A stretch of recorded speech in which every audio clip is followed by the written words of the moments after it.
Hello, everyone. This is discussion 5, time lag condition.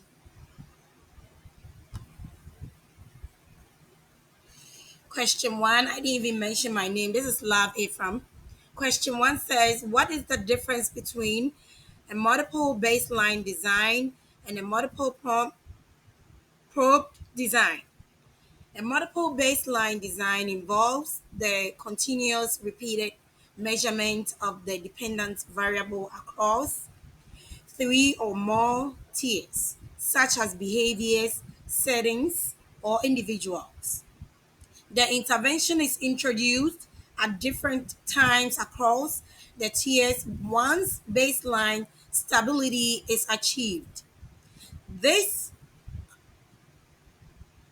stag- staggered approach helps establish a, a functional relationship between the intervention and the behavior change.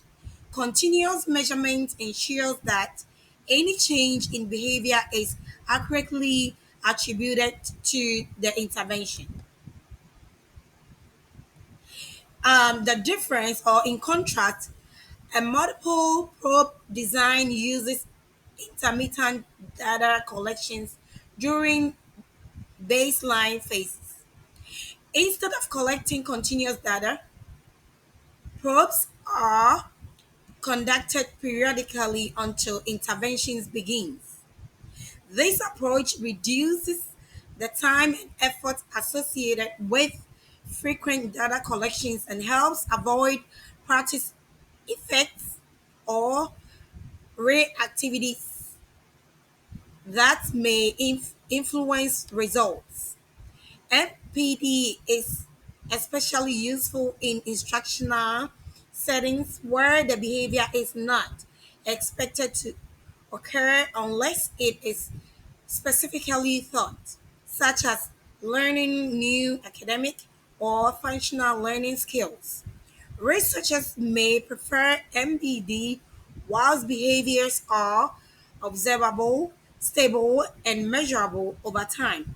On the other hand, MPD may be selected when there are ethical or practical concerns with prolonged baseline measurement or when the goal is skill acquisition.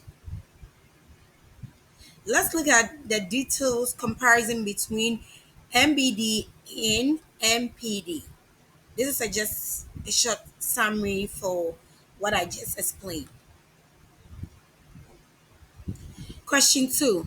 Explain one threat to internal validity and how it can be mitigated. One of the key threats to internal validity in single case design, as identified by researchers, is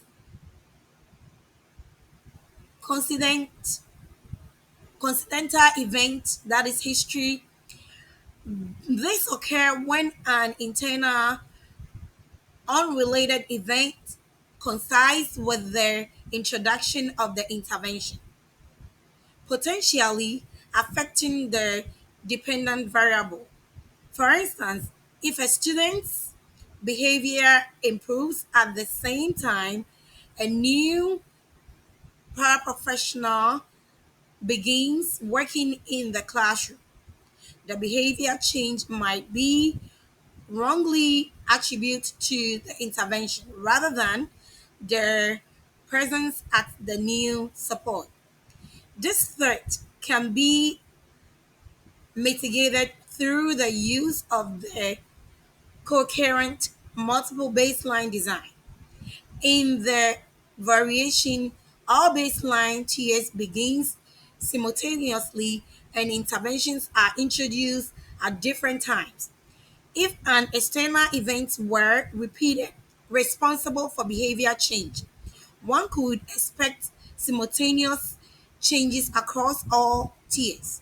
However, in a well-structured coherent MPD, only the tier with the active intervention should show change, thereby supporting internal validity.